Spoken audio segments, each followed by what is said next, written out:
오늘은 기독교 강요 4권 14장 성례전을 좀 나누도록 하겠습니다. 여러분, 교회는 올바른 말씀 선포와 성례를 행하는 곳이잖아요. 성례는 주님이 우리의 연약한 믿음을 붙들기 위해 주신 또 외적인 표징이에요. 성례는 약속을 확증하는 목적을 가지고 있기 때문에 이 문서를 찍는 도장과 같다고 말할 수 있어요. 그래서 성례는 우리의 믿음을 뒷받침해 줍니다. 헬라어로 신비라는 말이 라틴어에서는 성례예요. 칼빈은 로마 카톨릭의 일곱 성례와는 달리 세례와 성찬 두 가지만을 주장합니다. 성례의 중심은 말씀이 있는데 바로 이 성례전이 하나님의 신비스러운 일이에요. 칼빈은 로마 카톨릭과는 달리 이 성례전에 참여하기 전에 무엇보다 설교를 통해서 예수의 믿음을 가져야 한다고 또 말합니다. 그러니까 성례는 복음 선포와 함께 우리의 믿음을 돕는 은혜의 방편이에요. 그러니까 어거스틴은 성례를 거룩한 것에 대한 보이는 표 혹은 보이지 않는 은혜에 대한 보이는 형상이라고 정의를 합니다.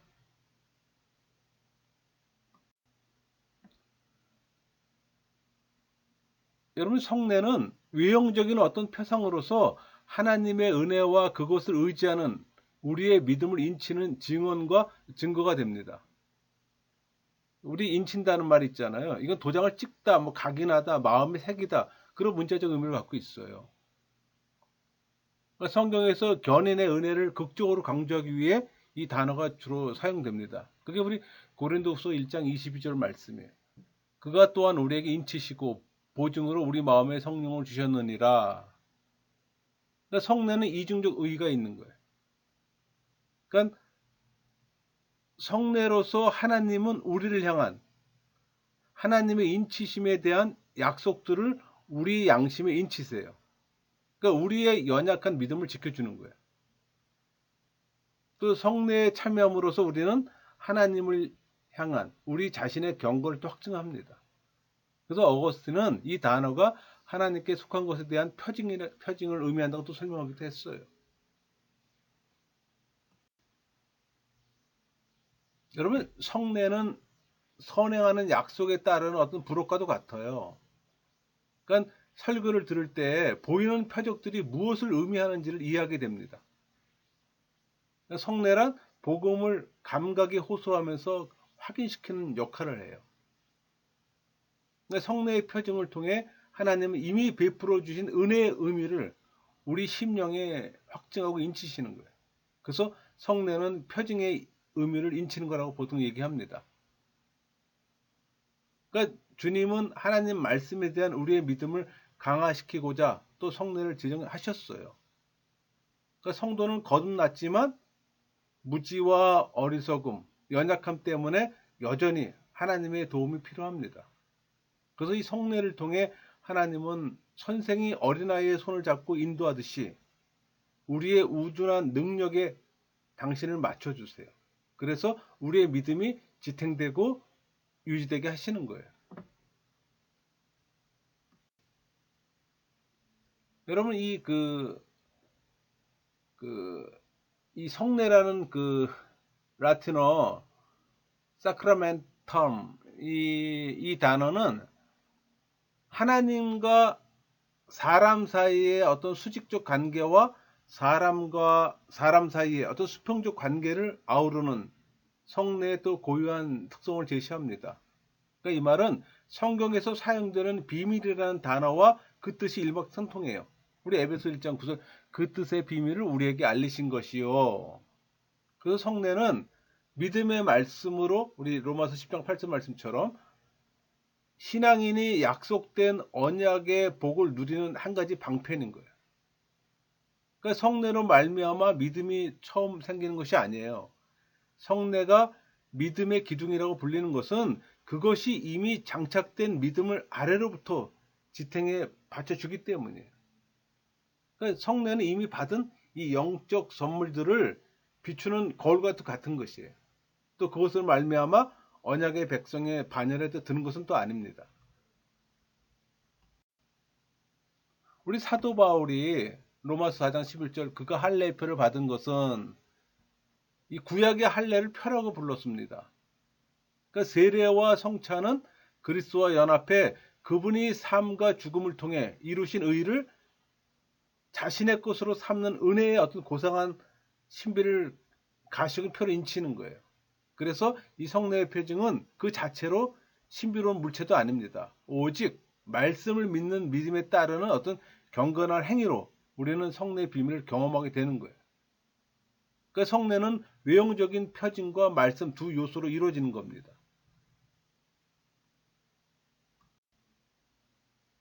여러분, 말씀은 단지 뭐 소리에 불과한 주문과는 달라요. 그러니까 로마 카톨릭은 사제가 이 축성경을 읽기만 하면 그것이 회중에 이해되지 않더라도 유효한 것으로 여겼어요. 그러나 어거스틴이 말한 바와 같이 이 성례에 있어서 말씀의 능력이 작용하는 것은 그것이 말씀되기 때문이 아니라 믿어지기 때문입니다. 그러니까 성례의 말씀을 듣고 믿는 자만이 그것에 의미하는 대로 그 은혜를 받는 거예요. 그러니까 말씀의 가르침이 없는 표징은 공허할 뿐입니다. 그러니까 말씀이 선포되지 않는 성찬식은 아무 의미가 없는 거예요. 그 의식 자체는 아무 의미가 없는 거예요. 왜냐하면은 그 말씀과 성례는 끊을 수 없는 고리로 연결되어 있기 때문에 성례가 보이는 말씀이라고 부르는 까닭이 바로 여기 있는 거예요. 우리가 설교가 듣는 말씀이라면 성례는 보이는 말씀이에요. 그래서 성례는 하나님의 은혜와 자비에 대한 보증으로서 성도의 믿음을 지탱시켜주고 또 양육시키고 또 확증시키고 또 증진시켜요.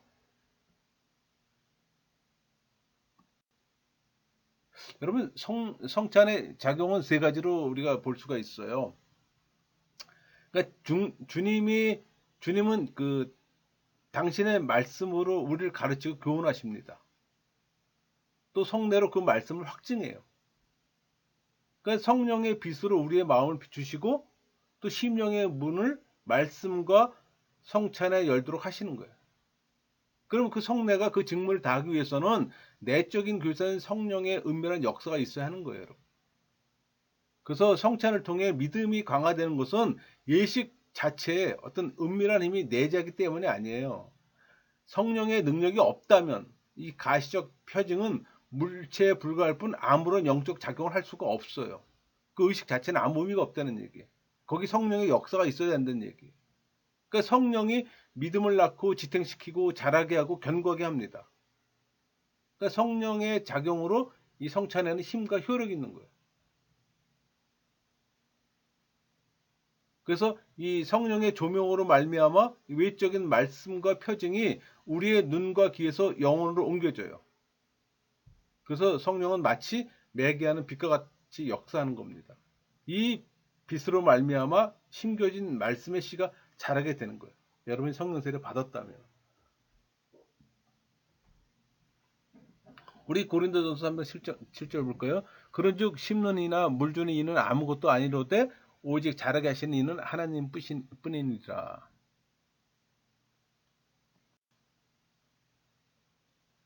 여러분, 이 성찬의 목적은 연약한 우리가 경건에 이르기까지 더 자라게 합니다. 성찬을 아무것도 아닌 것처럼 무시하거나 지나치게 중요하게 여기는 사람이 있어요.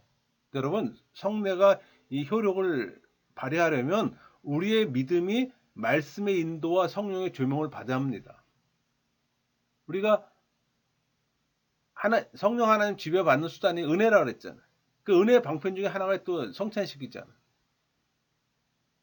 그 성찬을 행하기만 하면 저절로 은혜를 받는다는 생각은 미신적인 겁니다. 여러분, 성례는 보이는 말씀이에요. 그러니까 성찬은 시청각 말씀으로 그리스도를 우리에게 나타내 주는 겁니다. 이 성찬은 문서에 찍힌 도장과도 같아요. 성례가 하나님 말씀을 따라올 때는 우리의 믿음을 일으켜서 은혜를 받아 누리게 합니다. 이 성례는 말씀을 확인하는 것이기 때문에 말씀 없는 성례는 무의미하다는 얘기예요. 그래서 성례는 항상 말씀의 손을 잡고 가야 하는 겁니다. 그래서 성례는 말씀을 확인하려는 것이 아니라 말씀에 대한 우리의 믿음을 확립하는 거예요.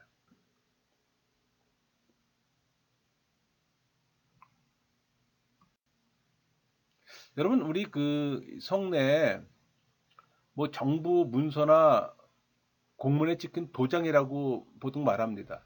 그러니까 도장 그 자체보다 그 문서에 기록된 글의 의미가 더 중요한 거예요. 도장 자체가 중요한 게 아니라.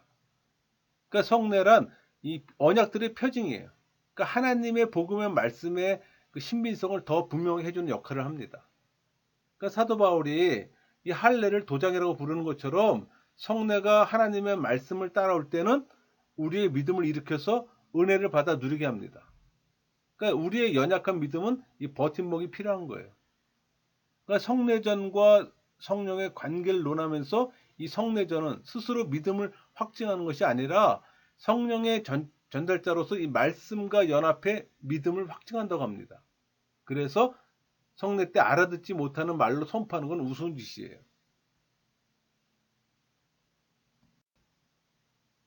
여러분, 이 성령은 이 성례전을 통해서 신비스러운 무엇을 전해주는 것이 아니라 바로 예수 그리스도를 제시해줘요. 그래서 성경 말씀이 예수 그리스도이듯이 성례전의 주체 혹은 본체는 예수 그리스도입니다. 그래서 성례를 해당하는 이 라틴어가 아까 사크라멘텀이라고 했잖아요. 이 어원상의 군인의 그 충성 맹세를 의미합니다. 그러니까 초대 교부들이 이 단어를 사용한 것은 그 어휘가 하나님과 인간 사이의 언약 관계를 적절하게 표현한다고 보았기 때문이에요. 우리 고린도 후서 6장 16절 말씀처럼 나는 그들의 하나님이 되고 그들은 나의 백성이 되리라. 이 단어를 채택하는 과정에서 하나님 앞에서 우리의 신앙을 지키고 사람들 앞에서는 우리의 고백을 확증하는 성례의 어떤 역동적 의미가 부각되는 거예요. 그래서 라틴 신학자들이 이 단어를 쓴 것은 그것이 언약, 말씀, 믿음의 세 요소를 함축하고 있다고 보았기 때문이에요. 그래서 이 성례 자체를 신앙의 어떤 대상으로 여기거나 하나님의 영광을 성례 자체에 옮겨서는 안 되는 거예요. 무슨 얘기인가니 성례는 성령의 감화 가운데 믿음으로 받지 아니하면 아무 유익이 없다는 얘기예요. 그래서 이 성찬식은 성령 세례 받은 사람이 가져야 되는 의식이에요. 예배예요. 그 성례에 있어서 오직 그리스도와 그분의 대리적 공로를 믿는 사람에게만 하늘의 보호가 부어지는 겁니다. 이 성령이 주신 내적인 은혜와 외적인 거행은 구별돼야 하는 거잖아요.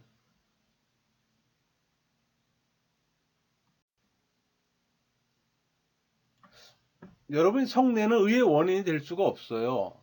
이 성례로 구원의 믿음이 생기는 것이 아니에요. 구원의 확신이 나온 것도 아니에요. 어거스틴이 보이는 표징 없이 보이지 않는 성화가 있을 수도 없어요. 표징은 어떤 가시적 형상으로 비가시적 실체를 제시하잖아요. 그러니까 이 실체가 표징의 형상이 제시하는 의미, 즉 진리라는 겁니다. 그래서 거꾸로 이 참성화가 없는 보이는 표징이 있을 수가 있어요. 그러니까 성례의 표징은 형상과 진리로 작용합니다. 그러니까 형상은 또 표징이 고유하게 지니고 있는 이 물질적 속성이잖아요. 또 그 진리는 그 형상이 뜻하는 의미이고. 여러분, 진리가 성례 실체입니다. 그러니까 성례의 표징이 제시하는 진리는 무엇일까 생각해 볼 수 있어요. 그것은 그리스도와 연합해 옛사람이 죽고 새 사람이 살아나는 것과 새 사람으로 살아가는 또 의미합니다. 이것은 또 세례와 성찬의 의미와 더 부합합니다. 그러니까 세례가 성도가 그리스도와 연합을 시작하는 표라면 성찬은 성도가 그리스도와 연합을 계속하는 표예요. 그래서 구원의 진료가 되시는 그리스도가 성례의 실체가 되는 겁니다. 그러니까 성례의 유익은 표징을 통해 그리스도와 그분의 대리적 속죄 사역을 믿는 믿음을 확증시키고 또 강화시키는 성령의 감화가 있어요.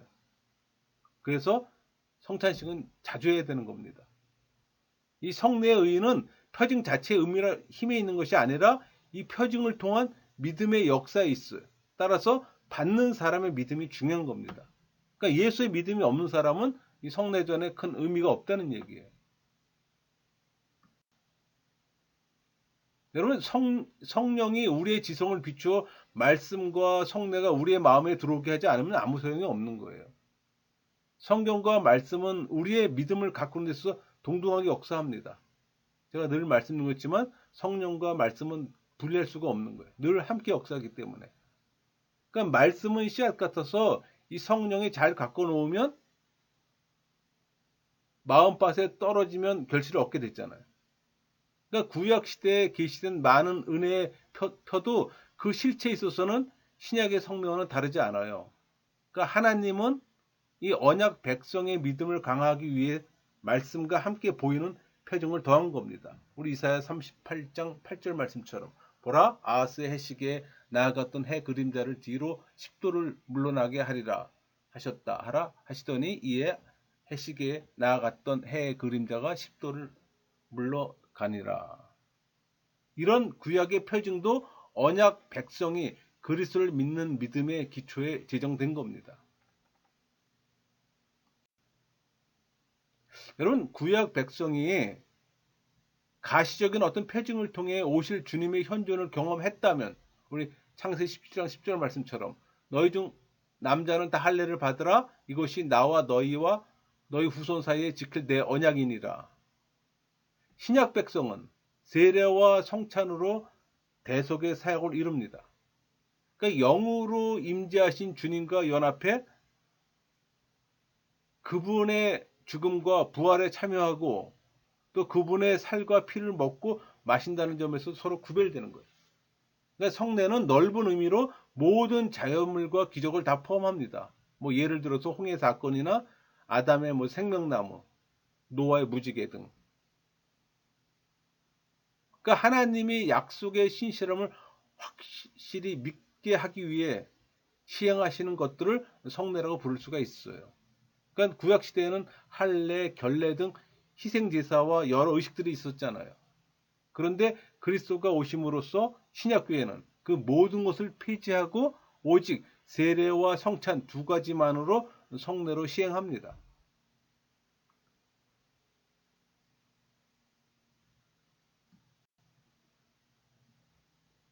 여러분 구약의 성례들은 장차 오실 그리스도를 어렴풋하게 예시했어요. 신약의 성례들은 이미 나타나신 그리스도를 확증한다는 차이가 있어요.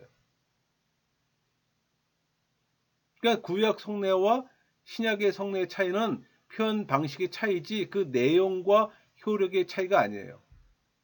그러니까 구약의 할례나 희생 제사 등을 통해 받은 은혜와 신약의 세례나 성찬을 통해 받은 은혜는 똑같은 겁니다. 물론 신약에 계시된 그리스도와 은혜는 구약의 그것보다 훨씬 더 분명하고 풍성해요. 하지만 그 내용이나 어떤 영적 능력은 차이가 없어요. 그러니까 그들의 본성이 자신의 부정과 추악함과 오염으로 더럽혀졌다는 걸 밝힙니다. 우선 씻어서 깨끗이 하는 의식은 인간 본성의 타락과 부패를 씻는 것에 관한 겁니다.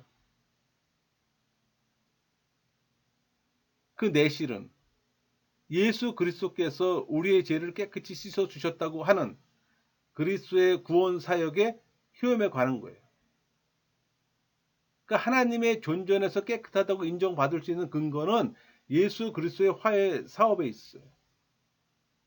또 이것을 믿는 믿음의 표시, 곧 이신칭의 표시가 다름 아닌 세례와 결례입니다.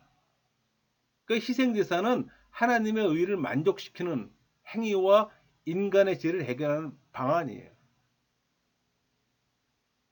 여러분 교회에서 성찬식 하시죠? 매주 해야 하는 겁니다. 초대교회 때는 매주 했어요. 우린 지금 교회가 커지는 바람에 또 이 성찬식의 중요도가 떨어지는 바람에 1년에 2번 뭐 분기별로 그나마 좀 잘하는 데가 한 달에 한 번 하잖아요. 아니에요. 여러분 예배의 축은 말씀과 성찬이에요. 만약 말씀만 선포가 된다면 50%짜리 예배입니다.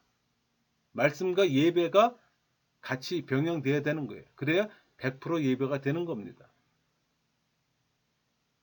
마치겠습니다.